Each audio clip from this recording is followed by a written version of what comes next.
سلام بیننده های گرامی، روز و روزگارتان بخیر و شادی باشد.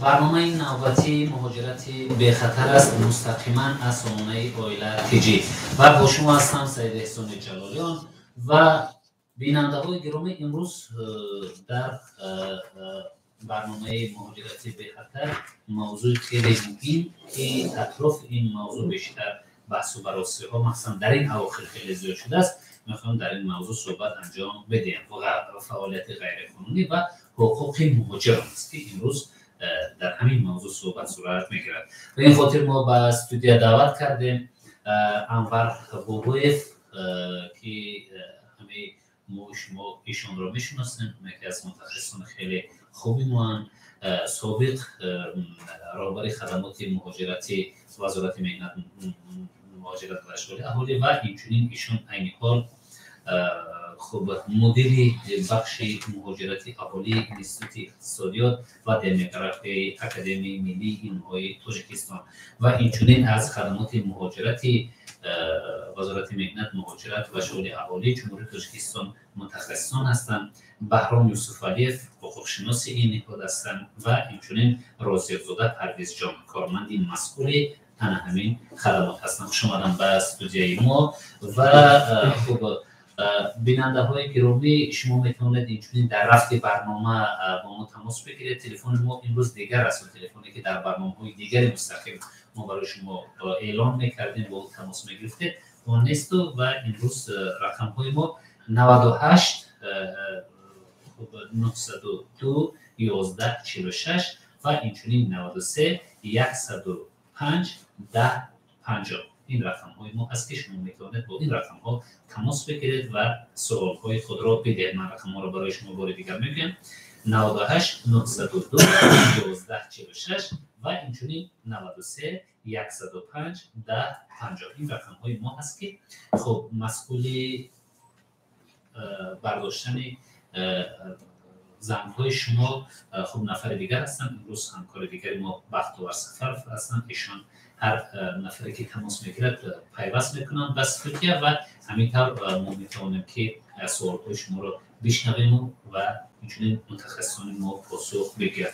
خب یکم سوال فکر میکنم که سوالی هست که همین سوالا بیشتر میگن، این هست که وقتی در مهاجرت به اساس مهاجران را بازداشت میکنن چی کار باید کرد؟ چون این حالت در این اواخر احیانا به چشم میرسد. خب سوال را فکر میکنم که استاد شما پاسخ میکنید. خوب شد، تشکر.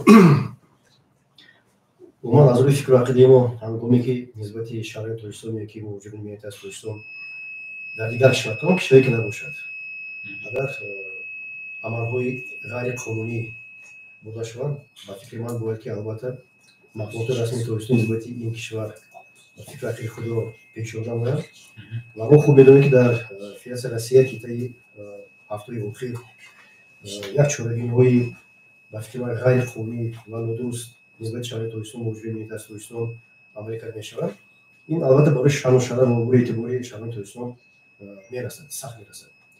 در این حالت ما خبر داریم که چند از رهبران وزارت‌های اداره داخلی تاجیکستان نسبت این عمل‌های غیر قانونی و طرف روسیه فکر عقیده خود رو پیش کرده بودند و البته در روسیه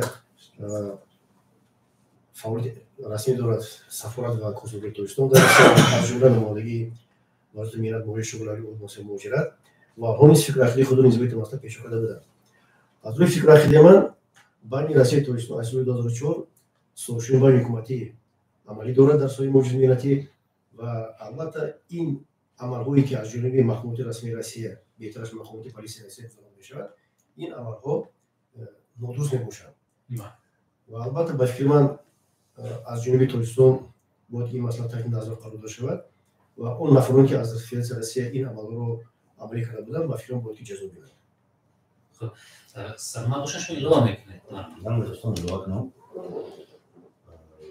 در همه دولت‌ها مسئله عمل گذراندن همین عملیات نیلیگال که در فدراسیون روسیه است، همین عملیات گذرانده میشود طبق نقشه طبق نقشه هستیم عملیاتو با زمین از ماه مارت راهبر خدمات نظارت دستگاه مهاجرت فدراسیون روسیه خبردار کرده بودند که چون عملیاتو ماهای نزدیک سر می‌شود. ولی نمانشون دستور این است که چرا این عملیات برای فقط شهروندای مهاجران تاجیکستان صورت میگیرد؟ برای همین باز هم جواب می‌دهیم سوال شما شهروندان تاجیکستان اگر به شرطی که غیر قانونی بازداشت شوند غیر قانونی به یگان جوابگری و یگان عملیاتی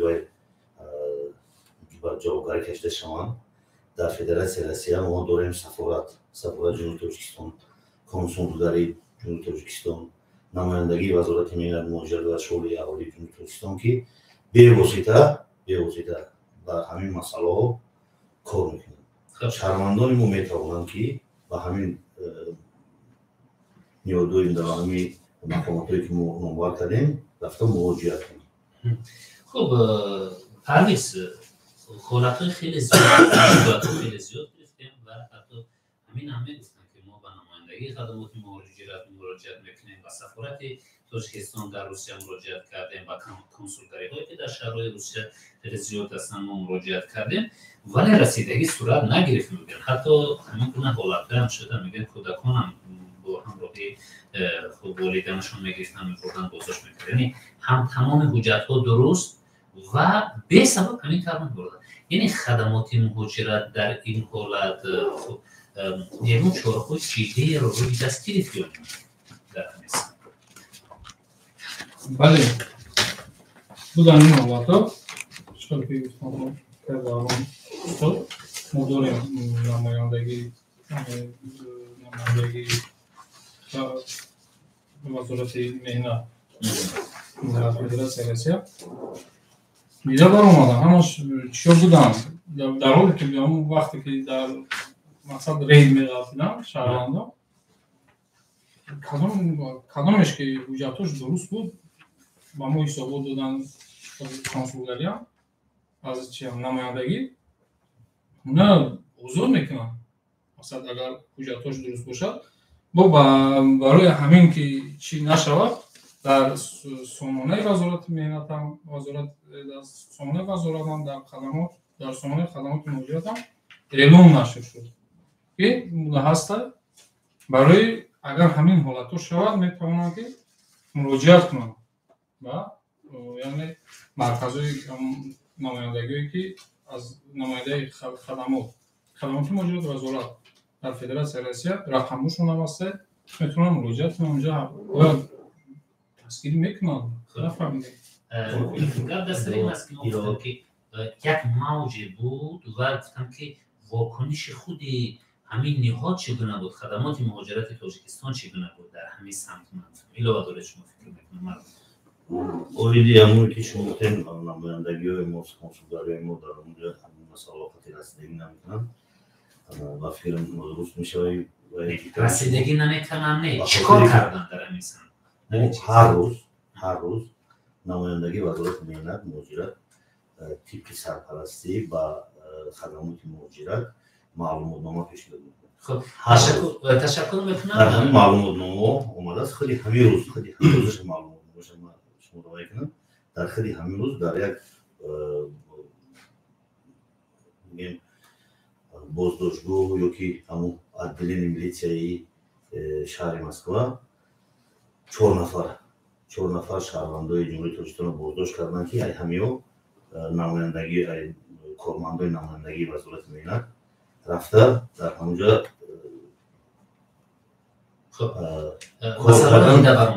مثلا دیده برام 2 نفرش آزاد کرده گرفتن 2 نفرش حجتاشون ندرست بود است بازداشت شدن برای اصلاح کردن. خب تشکر میکنم. بختیار اینجا اشاره دادن که 1 نفر بود در خط علاقه. خب بیاد میشنوید کی است؟ الو سلام علیکم. از کجا زنگ بزنید چی نام داره و چی سوال؟ من علی هستم از شهری سنت پترزبورگ زنگ میزنم از بخش مستقیم کار دارم. بله مرحبا. اتجون من سراوان که نداری خود رو مسئولی تشکیل کنندگان این برنامه میرسونم که ما هم وقت از تمام قانون و خبر میشویم. میخواستم بدونم من مهاجر مهنتی هستم در شهر سنت پترزبورگ روسیه کار میکنم. میخواستم که آیا کارمندان پلیس خوب دارند که برای پتنت یا رجیستراسیون نداشتن مهاجر مهنتی او رو لطفاً کنند. سلام عبدالشان، سوال خیلی مهم است. تشکر برای تماس گرفتن و ابراز اندیشه دادن سوال. برای کارمند یک نفری که درست است که این اجرتگذاری درست نمیشه. آیا این حق دارد کارمند مقامات حفظ حقوق روسیه که مهاجر با در برای بازداشت لطفاً کنند؟ خب استاد اول شما بگید. تشکر. خب بسیار سوال جالبی است چون که در اصل شخصا من حس میکنم که اون نفری که در موجب قرار دارد و نسبت او بیرونی میکنن اگر نداشته باشد پاتین جزئی کار لیکن مقامات پلیس حق ندارد که شرایط دیگر کشور را تکل کند. از اونجا شرایط روشن همچون موجود می‌بینید. عموما همه کشورها با سندهای ملی برخلاف شامل هستند در سوی مهاجرت و بنابراین با فکر عقیده من در سنت پترزبورگ خدمات کنسولگری توریستان فعالیت کاری دارد و نسبت این عمل باید کنسولگری نسبت مقامات پلیس سنت پترزبورگ باید نوت بنویسد که برای چی شرایط توریستان را تکل کنند برای داشتن پاتنت یا جزئی کار. این عمل نادرست است و با فکر من این مسئله که این زمان طی هفته اخیر روی دادن و البته که اینطوری ما دیدیم که تا 40-50 نفر تاجیکان رو دستاشون در پشت سر است یا که در پشت کتفی دیگر است می‌بردن به مقامات پلیس. واقعا این تحقیر است. این تحقیر است. این تحقیر ملت، این تحقیر موجب میاد از توریستان است. این عملهای طرف رسید عموما برای قانون درست نمیاد. بنابراین ما فکر می‌کنم که البته خدمات مهاجرت، وزارت مهنت، کارهای خارجی، کارهای داخلی ارزی خود رو داشتن با نسبت روسیه. لیکن با فکر من وقت رسیده است که این مسئله در جلسه مقامات موجود دو طرف هست سریمو گامیزن شروعی سوی بود. اینه که شروعی روابرون مقامات موجود کشوری صدیق شوروی و فعالیت عملی دارد و از اونجا هست جلسه بین حکومت توسعه و روسیه. با فکر من این مسئله در این شروع دیدن لازم است. و نسبت رسمی بود که ایراد گرفت نسبت مثلا ما باید که نمانید نسبت شما توسعه چین گونه عملهای غیر قانونی و بی‌رحمانه ایراد کنند. خب تشکر میکنم و تلفن ما فعال است 98 902 1146 و 93 105 1050 و شما برام ایلو داشتید. ما می‌خواستم معلومات رو جواب کنم که نه تنها در فدراسیون روسیه عموما در یگان دولتی حقوق بنیاد یگان مقامات حقوقی ندارد که برای حجت داشتن یا نداشتن شخص رو لطفاً کند تأخیر کند در یگان دولت در همه من است اگر چنین حالت رو با میخواند به این هم نمیشود ممکن با میخواند شهروند باید که سراول با تلفن باوری در همه مقامات تلفن باوری هست سراول مراجعه با اون مقاماتی که همین کارمندش همین کار انجام داده است باید تلفن باوری اون مقامات که زنگ زده معلومات کرد عریضتیه. بله من حالا در این ادامه یک سوال دارم ولی یک نفری هستم در خطی علاقه و بیاید میشنیم. الو سلام علیکم. علیکم السلام مرحبا بفرمایید. سوالم رو پیشنهاد میکردم. همین در اینترنت خبرهای زیادی پیدا میشود که مهاجران را زورا به جنگ گذاشتند مگر مهاجران مهنتی را به جنگ بردن ممکن است؟ خب بر جنگ اوکراین را در نظر دارید؟ بله. تشکر میکنم برای تماس و ابراز اندیشه. خب آیا بردن و عملیاتی که حالا که جنگ نمیگن عملیات میکنن خب بله این مجبورا درست هست یا نه؟ هیچ ممکن نیست. چون موجود همین شرایط توریستان هستند و یگان مقاماتی رسمی خانواده که موجود میدن از توریستان با جنگی این عموما از خانوادگی از امارات بیرون است غیر قانونی است. طبق معلوماتی که ما مثل موضوع همین گپی که من گپا موضوع در تاجیکستان ما میشنویم در معلوماتی که ما داریم میشنویم در اونجا است که شهروندان دیگر یک تاجیکستانی دیگر دولت‌های سابق شوروی هم که در فدراسیون در موجودیت هستند با آنها پیشنهاد میکنند برای که با عملیات شامل شدن برای مبلغ‌های پولی پیشنهاد میکنند دادن شهروندی روسیه را پیشنهاد میکنند اما این چیزو فقط آوازه ها هستند فقط آوازه یگان حجت یگان باید تصدیق شونده همیش پیشنهاد چیزی نیست. خب سلامت باشند و خب وابسته به سوال قبلی که بود گفتید مثلا اینترنت لپتاپ شدن یا تحقیری که گفته می شود شدن این چیز صورت نگرفته است یعنی اگر بگیرد هم این اشاره هم کرده ولی آخر در شبکه‌های اجتماعی همون چگونه که در میدان در یک میدان بگیرن هر یکی باید در پشت دیگری دست گذارد و اونا با سلاح و چیزهای دیگر با تهدید میگیرن ولی در حالی که اکثر اونا گناهکار جنایتکار نیستن اونا مهاجرن اونا به فعالیت مهنتی رفتن نه به فعالیت جنگی هر چیز دیگر یعنی همین گونه رفتار را خود خدمات مهاجرت طریق وسایل اخبار اما یکی از سمت‌های دیگری که واکنش کرده شود به اون مسئله رسیدگی شود طریق موادهایی که در وسایل اخبار عموما نشر میشه خود در شبکه‌های اجتماعی و بعداً رسانه‌ها گرفتن اون نشر کردن یعنی واکنش شما در همین چی بود یعنی آیا شما با خدمات مهاجرتی وزارت روسیه یا نمیدونم نهادهای روسیه خب نوتا یا یکم صحبت ها انجام شده در این مورد که این گونه حالت ممکن نیست این چیز درست است که وزارت کارهای داخلی جمهوری تاجیکستان یک خب اعتراض هم داشت یا دیگر نهادهای ما خود خدمات مهاجرت چیکار کرده در همین سمت خدمات مهاجرت توسط نمایندگی وزارت ملت به همین مسائل رسیدگی میکنند در همونجا میرسد و مهاجرات یاری حقوقی میدن و مهاجرات اوریدی غیر قانونی با آنها در غیر قانونی دستگیر شدنشان در دوام همین عملیات های نلیگال یاردن میرسوند معلومات هایی که هر روز با ما ایصال میکنند در این معلومات هاشون هستن که همین کار رو انجام دادن خدمات مهاجرت نیست اویدی همین مسئله ها با نیروهایی که با مهاجرت سر و کار دارن در فدراسیون روسیه در تماس هستند اویدی همین مسئله ها گفتشیده میکنند. خب سلامت باشند اینجا باز گفته شدن که یک نفر دیگر است در خط الو سلام علیکم. علیکم سلام بفرمایید از کجا زنگ میزنید و چی شد؟ بله مرحبا. اگر میخواستم نه که هرچند ما در ملک بیگانه هستیم از هرچند حجت ها داشته باشیم ولی از پلیس ها میترسیم در این شبانه روزها ما میخواستیم بدونیم که در کدام مورد همون پلیس های روسیه حقوق دارن مهاجران رو بازداشت نمایند در کدام حالت بازداشت کردنشون ممکن است. خب تشکر میکنم برای تماس گرفتن. خب مرحمت استاد باز شما پاسخ بدید. تشکر. عموما اگر اون مهاجرانی که در روسیه فعالیت کاری دارن اگر پاتنت داشته باشن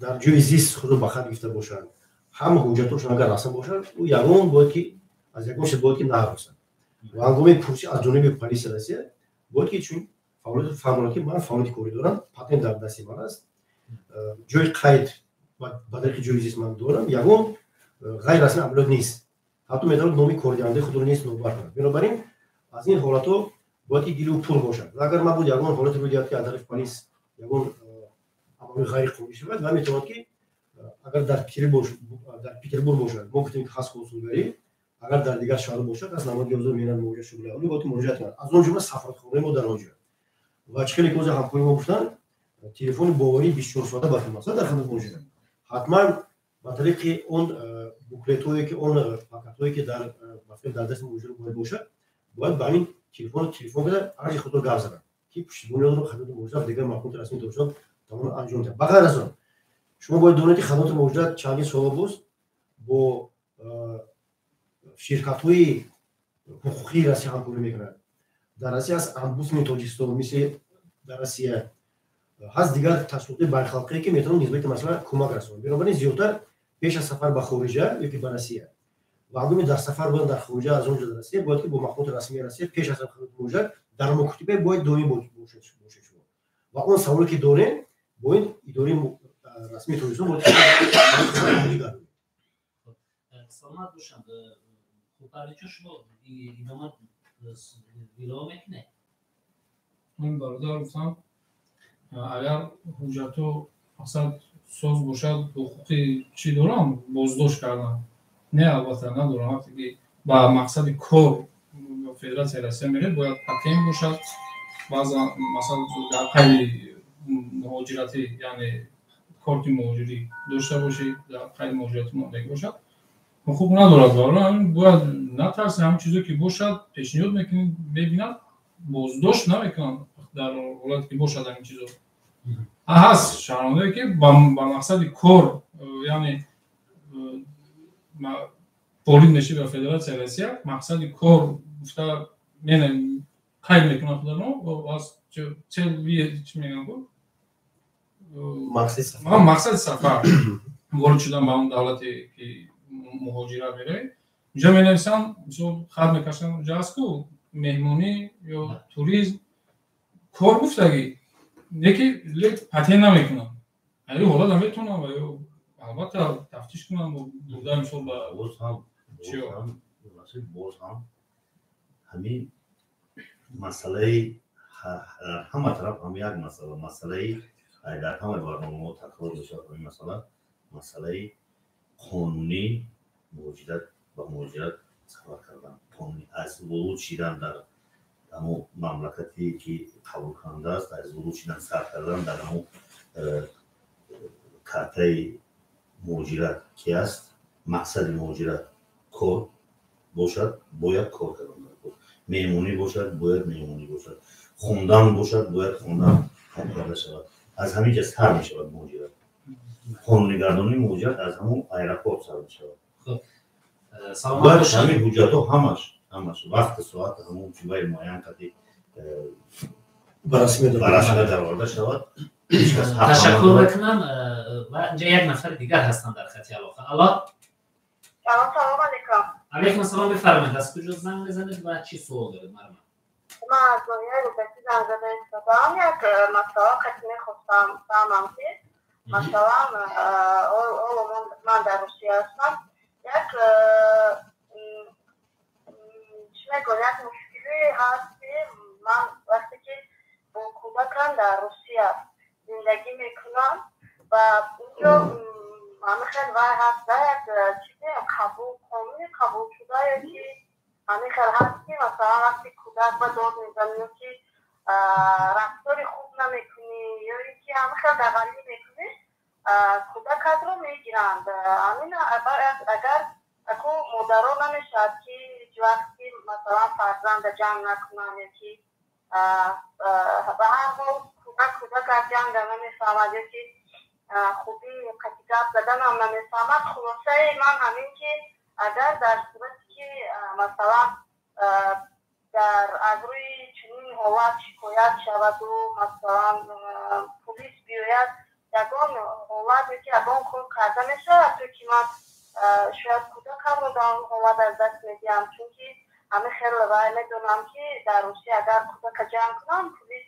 شکایت میشود و پلیس از مادری محروم میکند من همین چیزا میخواستم فهمم که در حالتی اگر چنین رخ دادن حادثه یگان کار هست که ما انجام دهیم و همین چیزی ما فرزندمون محروم نشن. سلامت باشن سوالان خیلی جدی و بیننده های گرامی وقتی شما تماس میگیرید و ما سری وقت شما را تلفنتون رو نمیبرداریم این معنی اون ندارد که ما شما رو پیوست نمیکنیم تو اونی که هم صحبتان ما همون نکته نگذارن شما رو پیوست نمیکنیم به همون خاطر یک چند لحظه در خط علاقه میستید و بعدا ما شما رو پیوست میکنیم.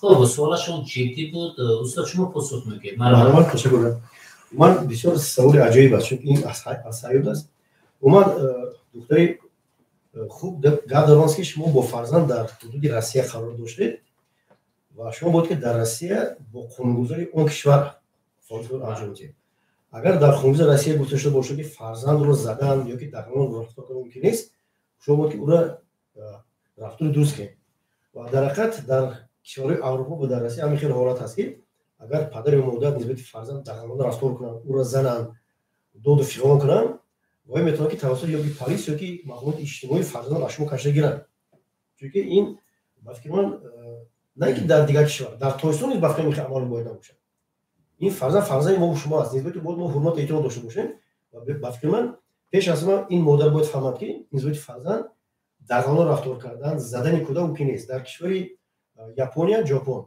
فرزند رو تا 8 سالگی نه اینکه زدن حتی با آواز بلند گپ نمیزنن دقیقاً رفتار نمیکنن چون که اگر حساب میکنن که اگر او رو ما بزنیم که دقیقاً رفتار کنیم فکر و عقیده معنی او کاسته میشه بنابراین دختری خوب شما باید که از اون عملهای خانوادگی کشورهای برخلاف عمل کنید سلامت باشند و خود در حالتی که یک نفر دپارتاسیون میشود و سبب جدی برای دپارتاسیون نیست خب در همین حالت او میتواند که به جای مراجعت کند یعنی راههای برقرار کردن وجود دارد یعنی وقتی دپارتاسیون شد و اون اساسی جدی که برای دپارتاسیون است ندارد خب مرحبا خب طبق قانونگذاری اگر مراجع به یگان سبب یا به یگان سبب جدی دپارتاسیون شده باشد مراجع میتواند عملهای ذهنی را اجرا کند اول با کنسولگری کشور خود در همون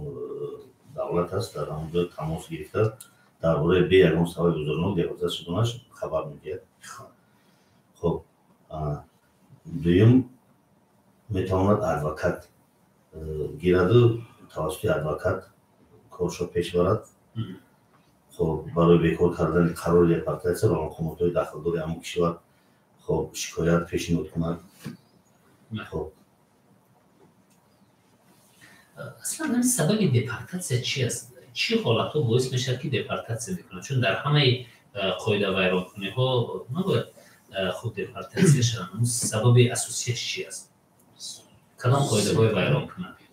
خب عموما وقتی شنونده باید خوب دونن که همگی در روسیه اگر کشور روسیه نام گیریم در روسیه 11 ولایت اداره حقوق دارد که نسبت شهروند خارجی هنگامی عمل غیر قانونی نسبت او یک ایراد گیرد و حتی اگر شهروند خارجی حتی ماشین خود رو در جای نادرست بماند اگر این هم عمل غیر قانونی است چون که در آنجا ماندن ماشین ممکن نیست ناگفته از اون که به پتن فعالیت کند قید جزئی نداشته باشد یک عمل غیر قانونی دیگر بنابراین همین 11 ولایت داخل روسیه میتواند که نسبت شهروند ایراد گیرد درخواست و اون میتونه که از کشور دپارتاسیون خارج کنه البته بنابراین پیش از آن باید که قانونگذاری موجود این کشور باید احتیاط کرد و البته اگر فعالیت کاری باشد همه حجت‌های رسمی خود را عملی گردانده فعالیت کاری آغاز نموده بعدا ما اصول پیش با موجود توجه توصیه میدادیم که نسخه‌های حجت خود را یا 2 یا 3 نسخه کردن لازم است اگر یگان نسخه مبادا گم شود دوست دیگر باید استفاده کنید خب تشکر میکنم و اینجا یک نفر در خط علاقه هست بید میشونه الو سلام علیکم سلام علیکم مرحبا نوشمرو شنیده شدیم بفرمایید بله بله من درباره موجود به خطر سوال داشتم مرحبا ما در روسیه خشمچه مدت قدم شده امیر دکومنتاش توری اینه که ملیتری روسیه کنم میتاشه بتونه همون مکان ایران ملیتری روسیه شیوه کنه اگر جاوز کنه بسیار افغانش در کار خب در کدام شهری روسیه است؟ خاموش کردن تلفنشون خاموش شد یا حالا در خط علاقه هستن اگر نباشن بیاد این گفته ایستاده چی کار کنن چون همه حجتاش درست اما مشکل ایجاد کرده ایستادن کارمندان پلیسی روسیه و این شهروندی تاجیکستان که برادرشان میشن جواب چون؟ بله من خواری عزیز گبدرانسکی چلی گفتم کوریمو در همه شهرهای روسیه از مسکو سر کرده دویمو فعالیت دارند مقامات رسمی تاجیکستان از سفارت سر کرده از کنسولگری از نماینده وزارت ملت مواجه شغلی احوالی موجود شغل اول در روسیه. بنابراین کدام مشکلی که ایجاد کرد با شما پلیس روسیه میتونید با این دورو مواجهت کنید. و غیر از اون هر سال وزارت کاری داخلی تاجیکستان و روسیه جلسه هیئت مشاوره یکجا دارد. بنابراین این مسئله رو در این جلسه دیدن ممکن است. نسبت اون شهر تاجیکستان که عملی غیر قانونی شروع کرد یکم پلیس اون کشور حتما با فکرم در این جلسه دیدن لازم است. این مسئله باید که زیر قلم گذاشته شوند و شما پیشنهاد می‌کنید که خدمات موجود رسما عرض کردید که نسبت ماخوذ رسمی رسید. با فکرم خدمات موجود توسط وزارت ملت البته از خود رسانگی بود. و ما سالهای پیش هنگام چنین حالاتو بی‌واسطه برابریت خدمات فدرال روسیه رسما اعلام می‌گفتیم. بعدا تکرار زیر قلم گرفته در جلسه‌های راهبران مخابراتی موجود کشوری سابق شوروی ما این مسئله باز می‌برداشتیم. سفارت در تماس بود. یعنی در این مسئله حتما بود وزارت ملت مواجه شغلی احوالی، وزارت کاری خارجی، وزارت کاری داخلی بود همجای کار کنند. مخابرات روسیه حتما سه طرفه بود ایراد گیرند. البته رنگ کار خودم می‌کنند. سلامت باشم و بهرام همین وقتی ما گفته شدیم که به خدمات مهاجرت مراجعه کننده با نمایندگی کنسولگری خب رقمی هست که اینو تماس بگیرن با اون رقم ها تا اینکه خب رسوجو نکنن اون رقم ها باشه از خونه یا از داخلی اداره کارهای داخلی روسیه یا منطقه باشه باشه دیگر نیاز باشه مراجعه کنن. پس رقم ها هست که همه اعضای فدرالی خب شما بخونه چون گوش کرده تماشا کرده ایستادن باشه خیلی باید کنن باشه حالا شما بخونه حتما نباز رسمش رو گفته خواهیم موند مرمان ما که دیلانو هست که برای خطی همه موجودون شهروندان جنوب تاجیکستان که موقتا در حدود فدراسیون روسیه فعالیت میکنند میتوانند از جهت تماس با نمایندگی خدمات نمایندگی وزارت ملت مواجه شغلی جنوب تاجیکستان در فدراسیون روسیه با رقم‌های زیرین تماس گیرند که رقم‌ها شبانه روزی کار میکنند یا کارگرای نمایندگی هستند یا دائما در خط علاقه هستند با مهاجران میتوانند یوری رسانند. خب بهرام همون رقم‌ها رو بگید. +7 495 967 98 44 این حوزه فدرالی مرکزی شهر مسکو. رقمی واتساپ دارم +7 999 912 58 68. خب حوزه فدرالی اورال شهر یکاترینبورگ +7 982 739 89 98. خب حوزه فدرالی پریورژ شهر اوفا +7 966 031 22 22. خب حوزه فدرالی شمال و غرب شهری سنت پترزبورگ یک نفر همینجا گفته بوده +7 977 963 25 69. حوزه فدرالی جنوبی شهر کراسنودار +7 996 120 77 77. حوزه فدرالی شرق دو شهر خبرسک +7 909 809 55 48. خب بیننده های گرامی فکر میکنم که این رقم ها را اون نفری که توجه کرد حتما گرفتن و اینجا یک نفر هست در خط علاقه بید میشونه غیر این همین بعدم باید در ایلوان هست در سامونه شدم هست سلام علیکم. و علیکم السلام. مرمن فرمود از کجا زنگ میزنید و چی سوال دارد با مهمان های برنامه؟ ما از شهر دوشنبه زنگ میزنیم. ما دوستانی که برای هر گونه برنامه حاضر در کالاندر روسیه و مهاجران مهنتی فشار میارند و آنها را یعنی که دیپارتاسیا ترور میکنند. برای حمایت کردن از حقوقهای خود مهاجران مهنتی باید به کجا مراجعه کنند، کجا مسئولیت گیرند. خب سلامت باشم. تشکر میکنم و شاید که حالا این نشونونده ما بیننده ما وقتی کوششی تماس گرفتن میکردن در همین حالت بعضا از پاسخ خارد دادن ولی باز خوب براشون پاسخ بگید تو نگی باز تکرارم شود.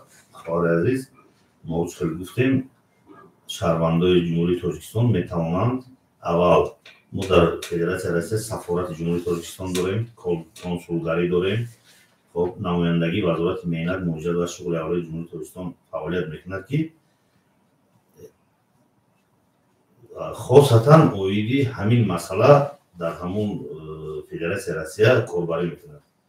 ما رقم تلفنشون گفتیم شما میتوانید و در سامانه ها در فیسبوک در سامانه های اجتماعی در اومده خدمات مهاجرت یا که نمایندگی وزارت مهنت مهاجرت و شغل اهالی جمهوری تاجیکستان در فدراسیای روسیه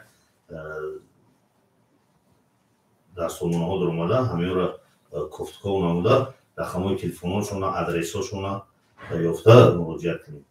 خب سلامت باشند و می شود که وقتی در روسیه حقوق شما پایمال شد و اومده در تاجیکستان تاریخ مفهومات تاجیکستان خود با مراجعه کنید صفحاتون دفاع کنید تاریخ شرکاهای داخل یا دیگر نهادهایی که در تاجیکستان هستند. دوستان شما خود در این سمت شاید خیلی زیاد در این شاید مواد داشتید. البته ما در تجربه خدمات مهاجرت این مسئله دومی است.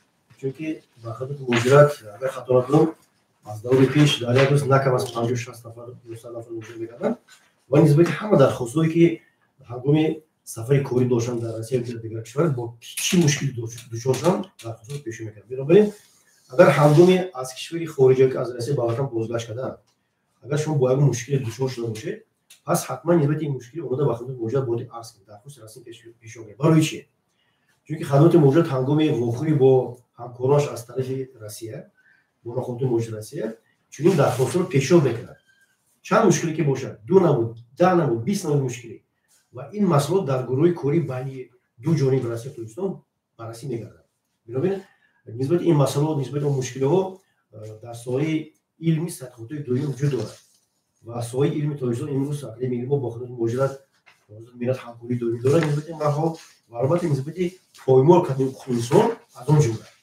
بنابراین در این جهت هم مقاله رسمی وجود دارند مقاله رسمی هم در شبکه‌ها از اون جمله در وسیله اخبار عامه در مجله‌ها در روزنامه وجود دارند. بنابراین این گونه مشکلات ما باید که روپوش نکنیم باید که حتما اون را رسما درخواست کنیم پیشون کنیم و بنابراین هنگام آموزش مسئله مذکور این یکی از مسائلی است که هنگام بررسی دو جانب این مسئله باید آموزیم. سلامت باشند و پرویز کارمندان مقامات کشوری اقامت موقتی حق دارند که شناسنامه مهاجر رو بگیرن. بدون سبب جدی؟ نه، البته نه. یعنی سبب جدی نباشد اگر حقوق ویران کنی یعنی سخت. چی میگیم؟ خیلی جدی. جدی نباشد حقوق ندارد. فقط تفتیش میکنن. گشته با باید دیدم برای که هست یا هست چیزا چون همه معلوماتی که در کار هست همون مخاطب پلیس هست یا که چی باید هست همون وقت تفتیش میکنن باید گرفتن ده حقوق ندارن اگر که یکم جنایتی وضع میکرد اگه نباشن که یکم چی نباشه مسئله که سوال دادیم برای که مشکلی در اونجا بود اومد از این دولت میتونن دگون کار کردن سوال مشکلی میشه که باعثی علاقه شد دپارتاسیا کردن یا اینکه میگم ادمنستراتیونی دوارینی میکنن کو معمولی خیلی میشه که میاد تاجیکستان میاد گشته رفتن ده علاقه محکم خودش آگاه نیست از این چیز اینا میشه مراجعت کنن 5 کاتگوری که هست یکی اون گفتیم که همه حجتش هست دپارتاسیا یا که حجت هم نباشد نه که دپارتاسیا میشه اصلا که به حجت هست میتونن که 5 کاتگوری که هست میتونن مراجعت کنن مثلا یکم اولای نزدیک از یکم خشواندی نزدیک باشد شهروندی فدراسیای روسیه داشته باشه اون فقط روسیه میره فدراسیای روسیه داشتگی باشد میتونن مراجعت کنن توسط اونها یعنی چون هوی کنن چون چون دپارتاسیون یا که برای تنها معلومات گیرن که توکای هم مقصد چون محکم است میتونن به مراجعت کنن از خلاصه که میشود از همون دولت هم مراجعت کردن برای شدن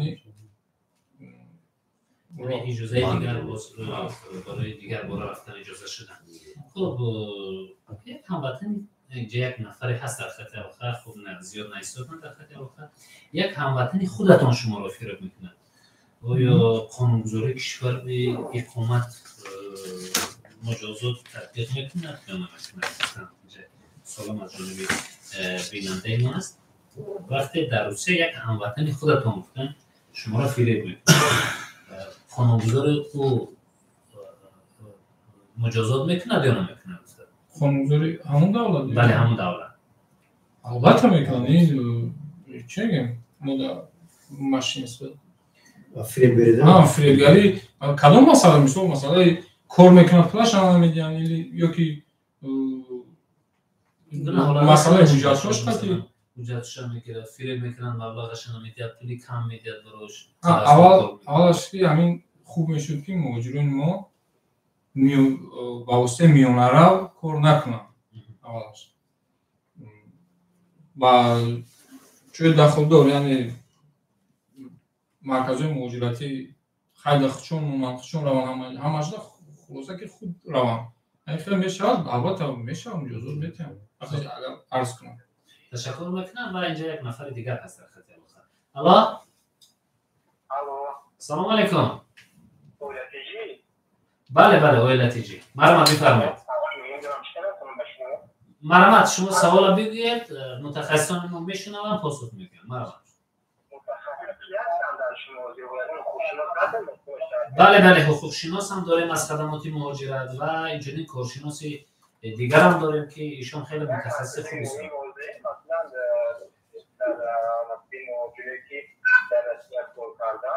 بعضا در میان اینها شناس هم صدور کردن محبت شدن ایدوش زیاد هم هستن و حوضه پنج شدن که بیا همین مهاجران به جنگ اوکراین رسته بوده ایستدن توی این محکن غیر خون نیست ندار اومن نظری متخصصی شما کشد در این باری. خب سوال فهموش شد؟ سوال فهموش شد. تشکر میکنم برای تماس گرفتن و این پروژه برندش مرحمت استاد شما. تشکر. عموما نسبت مسئله که چند سال بوده اول گفتم مبحث‌ها رو گفتم عموما حتی اگر شرایط توش در مبحث‌های روسیه نیز باشد لیکن اون شرایط توش است. بنابراین حقوقی بر جنگ اوکراین بردن شرایط توش عموما ممکن نیست. این غیر قانونی است و حکومت توش نسبت این مسئله فکر خیلی خود رو گفته. بنابراین این جنگ تویسون است و بردن شرایط تویسون با جنگ اوکراین این عموما نادرست است. چون باز تکرار میکنه که شما میتونید خود رو توسط سفارت، کنسولگری، محکومت رسمی یا که نمایی وزارت میلان موجود شغل در روسیه خود رو پیشون کرد و البته اونها شما رو پشتیبانی میکنند، دستگیری میکنند. مثلا بعدا اگر ما بود فرصت کم باشه چون که پیش گفتم همکاریمون دویمو شبکه اینترنتی در شبکه اینترنتی خدمات مهاجرت سایت خود رو دارد. خدمات میگرشن پیجی هست. میتونید شب و روز مراجعه کنید. از اونجا حوزه همکاری گفتن که شبکه تلفنی باوری 24 ساعته نیست هست. از این شبکه اینترنتی و این تلفن شما حتما باید استفاده کنید و هیچ خدمات تامین کنید. تشکر میکنم. همین مسئله در یک اعلان هم شدگی بود که خواهش کرده بودن که مهاجران جمهوری تاجیکستان که به همین گونه مثلا عملها نروند، یعنی باور نکنن برای که میشه بود از همین حالتایی که پول وعده میکردن چی وعده میکردن همین برای اعلان هم شدگی بود که از خواهش کردن از شهروندان از مهاجران جمهوری تاجیکستان که به همین گونه مثلا دخالت نکنن در سیاست دیگر نروند. بله. خب تشکر میکنم و یادرس میکنم بیننده های گرامی همصحبتان ما هستن انور بابویف مدیر بخش مهاجرت اهالی انستیتوت اقتصادیات و دموگرافی اکادمی ملی علم‌های جمهوری تاجیکستان، بهرام یوسف علیف حقوق‌شناس خدمات مهاجرت و همچنین رازی‌زاده پرویزجان کارمند خدمات مهاجرت وزارت مهنت و مهاجرت و شغل اهالی جمهوری تاجیکستان که به سوال‌های ما و شما پاسخ گفته شده و تلفن ما هم فعال است 98 902 11 46 93 105 10 50. این رقم های ما در استودیو است. ما چند لحظه دیگر مستقیما با شما هستیم و میتونیم که به سوال‌های دیگری شما و ما همصحبتان ما پاسخ بدیم.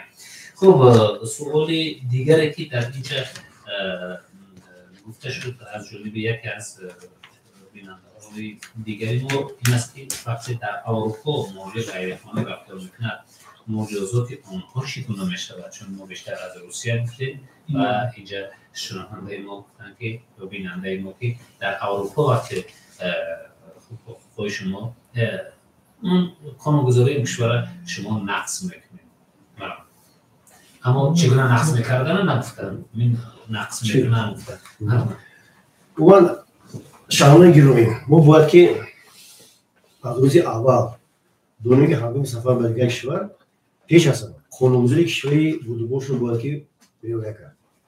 البته زبان اون کشور را اخیراً به طریق گفتگوی خانگی باید دونید و البته کسب و اختصاصی موثر داشته باشید. اگر شما از این سه جهت پورا خود رو تامین کرده باشید شما شکست نمیخورید. لیکن اگر قانونگذاری کشور شما رعایت نکنید البته شما رو به وطن خود بازگشت دیپورتاس میکنه که میرونه یا که خارج میکنه. بنابراین هنگام سفر به خارج با سفر میکنیم که توصیه به همه است که موجودان یا کشورهای توریستان پیش از سفر به خارج اگر فعالیت کاری باشد در همه شهر نجوم توریستان مقامات خدمات موجود نمایی خود رو دارند. توصیه که پیش از سفر به خارج حتما به مقامات خدمات موجود مراجعه کنید. شما اون مسئله که هست درباره فعالیت کاری درباره بودجه قانونگذاری دیگه مسئله اول یک خلاصه اون رو بفهمید و بعد سفر اگر ما بودم به خدمات موجود شما در خارج رفتید سفر کردید فعالیت کوریدوری در روسیه یا در دیگر کشور حتما توسط شبکه اینترنتی از این اداره توصیه لازمه را بگیرید شما که به فرد به اون مشکل دچار نشید. خب تشکر میکنم و نفر دیگر هست در خط علاقه. سلام علیکم مرحبا بفرمایید. بله شما علاقه پیوست هستید در بخش مستقیم مرحبا بفرمایید چی سوال دارید؟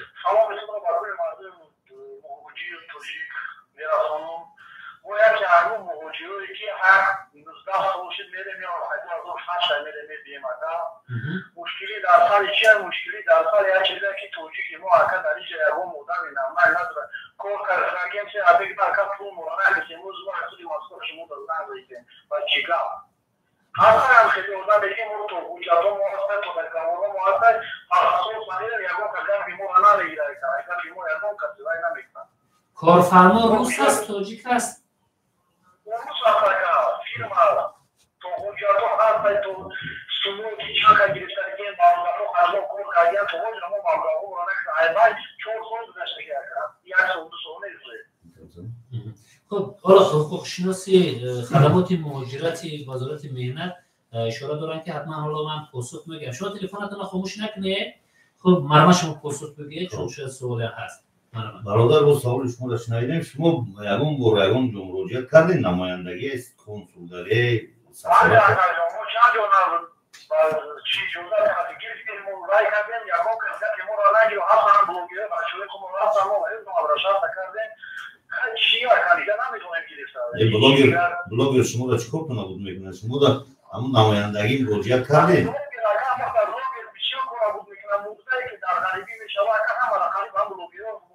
من حالتی من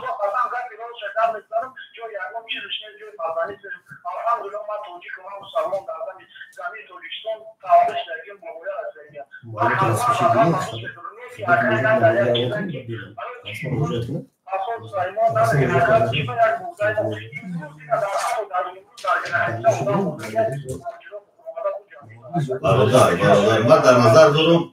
من در نظر دارم حالتی حاضرایی که شما گفتید مقصد همون شرکت پول شما را نداده شما را همین خیلی فهم کرده است همین کلو همین اوید همین مسئله شما همین نمایندگی وزارت مهنت در همون شهر مسکو مراجعه کرده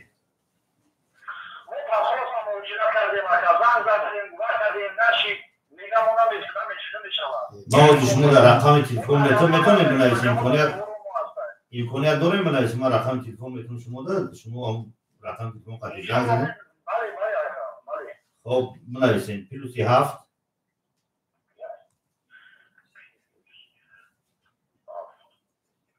999 912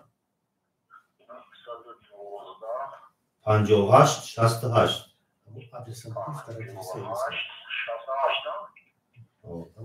سراغش هم بگید. انامی نمبر واتساپ داره. انامی واتساپ پاتیزان. شما همه واتساپ دزان بزنین. همه واتساپ دزان بزنین. همون بچه‌ها خاطر یک مخوری باید یک جواب بخورین. مقصد همون ادارهشون می‌دین که در مسکو باشین مخوری تشکیل کنین ببینین همین مسئله رو همین بچه‌ها ما باوری دارم که مسئله شما را حل میکنم. رسیدگی میشه. با میتونن که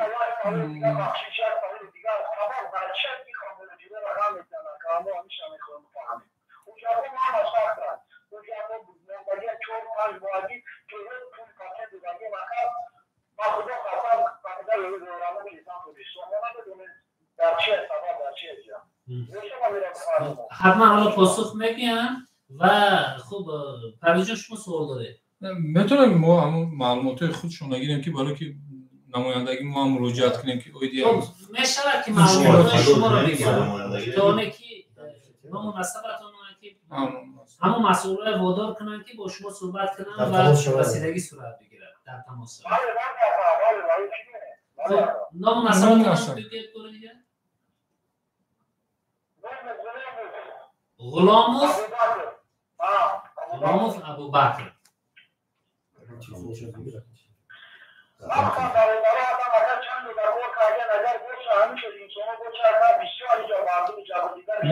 میشه رقم تلفنتون رو بگید نکن.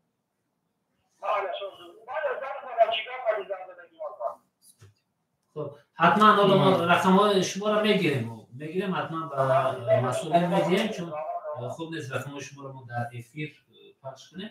خب تشکر میکنم حتما رسیدگی صورت میگیرد و وابسته به سوالی که ایشون دادن من میخوام که خوب احمد شما پاسخ بدید و این گفته ایستادن که چرا روزهای اخیر این گونه حالت صورت میگیرد که خیلی زیاد مهاجران اذیت میشن میگیرد اذیت میشن.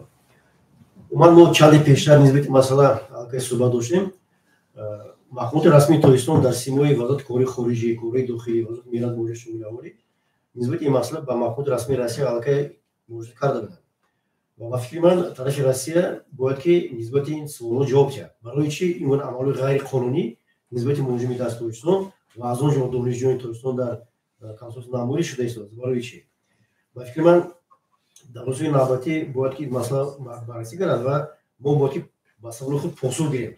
حالا با ما شخصا با من نامعلوم است برای چی این گونه عمل روی میدن لیکن من یک چیز گفته هستم که جنوب روسیه یا که پلیس روسیه این عملها رو نادرست برآورده است. برای چی تاجیکستان و روسیه ما شریکان استراتژیکی هستیم و در فیز روسیه بیشتر موجود از آسیا مرکزی فعالیت کرده از اون جمله ازبکستان، قرغیزستان، تاجیکستان و غیره موجود از تاجیکستان و کشورهای سابق شوروی وضع اقتصادی روسیه رو پرزور میکنن فعالیت کاری دارن و این عملها میتونه که به همکاری ما ضرر رسوند از کدام جهت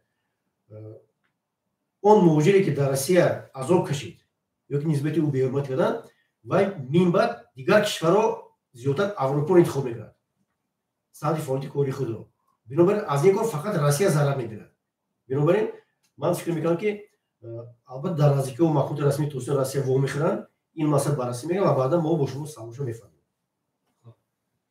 سلامت باشن و نفر اخیر فکر میکنم که اگر تماس بگیره یک نفر دیگه ما این کد داره که زنگش قبول کنیم بعد از اونی که ما خودمون سوال میدیم چون اینجا واسه حالاتایی هم دیده میشه که چیزی که این نفر در برابر کارفرمای توجیه اینجوری کارفرمای روس هم این چیز خیلی زیاد یاد گرفته است و مهاجران بیشتر شکایت میکنن چون که این نفر خیلی برای جدیت گفتن که حدودی 4 سال شده است وقتی در 4 سال ایشان نگرفتن شاید که بعدا همین چیز هم بگرد که ایشون مهلتی دعوا گذاشت یا اون اساسهای دیگر هم بیارن و اما خودش ما نمایندگی ما در فدراسیون روسیه بگید که مسئله را خیلی جدی بگیرن چون خب یک نفر نیست شاید که چندین نفر از این گونه حالت اذیت میکشن مبلغی که کار کردن عرق جبین ریخته شد اما نگرفتن. من نسبت مسائل گلوی خود است چون این مسئله ها و چون مسائل گذاری بسیار از در روسیه و اگر خاطراتم طی سالهای اخیر 2 سال اخیر خود نمایندگی وزارت ملت موجود شغل در روسیه در شهر مسکو در همکاری با مقامات رسمی موجود روسیه و دیگر تشکیلات از جمله سفارت و کنسولگری هر سال زیاده از 20-25 میلیون روبل روسیه رو به همین گونه شهرها گشته می‌کنند. چون که در حالاتی که کاردهنده طرف روسیه مبلغی موجود رو گشته نداد یا که مورد اون تا 4 سال کشورات و غیره گذاشت توسط سود باشد توسط مقام رسمی روسیه باشد پول رو گشته می‌کنند. در 2 سال اخیر هر سال زیاده از 20-25 میلیون روبل روسیه رو. من فکر این جوانایی که 4 سال باز آزاد می‌کشن اگر حتما مراجعه کنند به اداره دولتی توشون در روسیه حتما کار باید فعالیت خود رو انجام دهند. درست انجام بدهند. تشکر میکنم و نفر اخیر گفتیم که هستن در خط آخر و بیاید میشنویم. الو. سلام علیکم. سلام علیکم. بفرمایید. از کجا زنگ میزنید و چی سوالی؟ اگر همین باید شما گوشتیم که وقتی که همین مهاجر مهنتی رو در همون قواره روسیه اگه پولیس من کرد برای اگه تفتیش اونجا بیاید باید همین مهاجر مهنتی چیکار کنند؟ خب به اساس باشد اگر نه به اساس با اساس باشد. خب سلامت باشن. تشکر میکنم برای تماس گرفتن و همین گونه حالاتی که در اول گفتیم خیلی زیاد نشده است که درست بیننده های ما هم این مسئله خیلی جدی گرفتند. چی باید کنند؟ تشکر. این سوال نیست، سوال پیشتر نیز بود. ما دویم توصیه میکنیم به اول شهران توریستو با موجودیتی اول پیش از سفر با خروج ما باید آماده باشیم اگر فعالیت کلی موجود باشیم. باز میگم اگر ما قانونگذاری اون کشور رو کشوری بودباش رو خوب داریم، اگر ما زبان اون کشور رو دونیم، اگر ما کسب و کار انی داشته باشیم و البته معامله خوب داشته باشیم ما باید که از مقامات پلیس نترسیم. وانگونه مقامات پلیس یک چی پرسو میشد اونجا تو نشون میتین با زبان برو آزاد روان فکر خودو گاز میکنم. من تقریبا اون برای فعالیت کاری انجام دادم و من میخواستم که یگان شهر توریستان از جمله موجود ملتی با سری خم در دیگر کشور از جمله در روسیه نگرد. برای چی؟ مردم ما البته قانون رو احتیاط میکنند، رعایت میکنند، لیکن مردم شرمگین است و امروز وقت رسید پرده شرم پرسان روزند. برای چی؟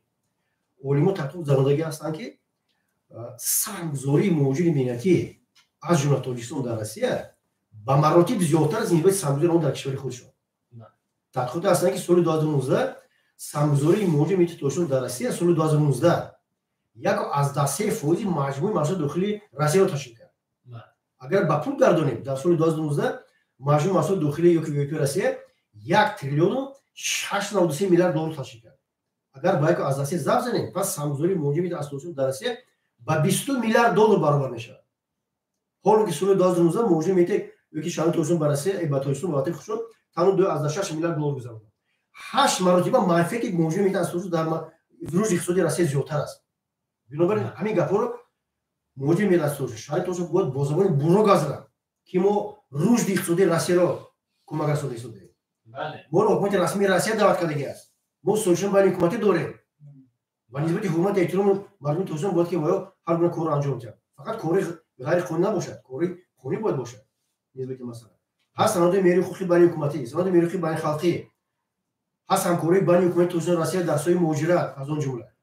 و بنابراین مردم تاجیکستان باید با سری بلند رفته با سری بلند بازگشت کنند.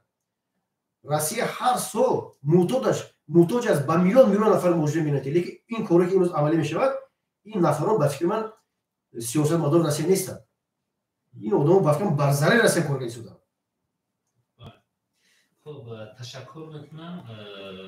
واقعا هم نکته که آخرش ذکر کردید خیلی مفید بود چون وقتی میلیون ها و میلیاردها فایده می‌آورد بودجه روسیه از مهاجران و اینقدر ساختمان ها اینقدر آبادی که از جانب محض مهاجران میشود در روسیه شاید اون در وطن خودشون اینقدر آبادی نمی‌کنند. به همین خاطر باید چیزی که استاد گفتن همین گونه با دلی پر بگید که من آباد کننده کشور شما هستم. خب ببینید خودتون شهروندانتون درجه کار نمیکنن ولی ما هستیم که میگیم کشور شما را آباد کرده شده و هر مبلغی که کار میکنیم با مهنت حلالمون میکنیم ما رو مثل که رفتار نکنیم ما در شما طلبندگی مهنت میکنیم آباد میکنیم معاشمون رو میگیریم.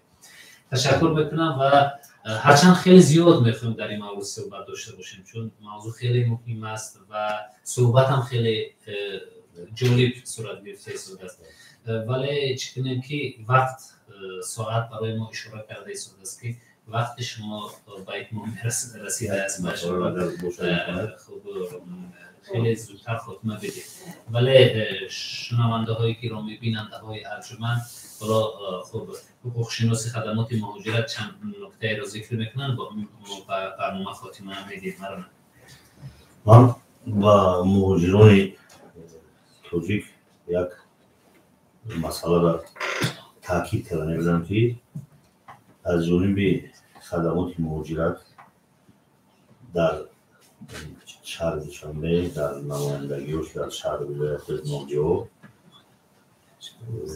نبور میگن سفربرکنی متشکلانه با روسیه هست با بریتانیا کبیر هست با دولت‌هایی که با ما سودشون ماها دارن همین سفربرکنی ها تشکیل کرده شده است. اگر مهاجران ما از همین استفاده برن از همین سفربرکنی استفاده برن و اینها در همونجا از بسیار حالتهایی که یعنی لوم نخرب با مهاجران ما ممکن که در امین مونم. خب تشکر میکنم و بیننده های گرامی همسابقان ما بودن انور بابایف مدیر بخش مهاجرت اهالی اینستیتوت اقتصادیات و دموگرافی اکادمی ملی نیمکوی ایشان صحبت رهبر خدمات مهاجرت بودند و اینچنین بهرام یوسف علیف حقوق شناس خدمات مهاجرت و اینچنین رازی‌زاده پرویز جان کارمند همین خدمات مهاجرت وزارت مهنت مهاجرت و شغل اهالی جمهوری تاجیکستان و در همینجا میخوایم بر برنامه نوبتی مهاجرت به خطر حسن انجام ببخشیم و با سامانه اورلت دیجی بودن رو فراموش نکنید. برنامه‌های دیگری خوب پخش و نشر میشه. خیر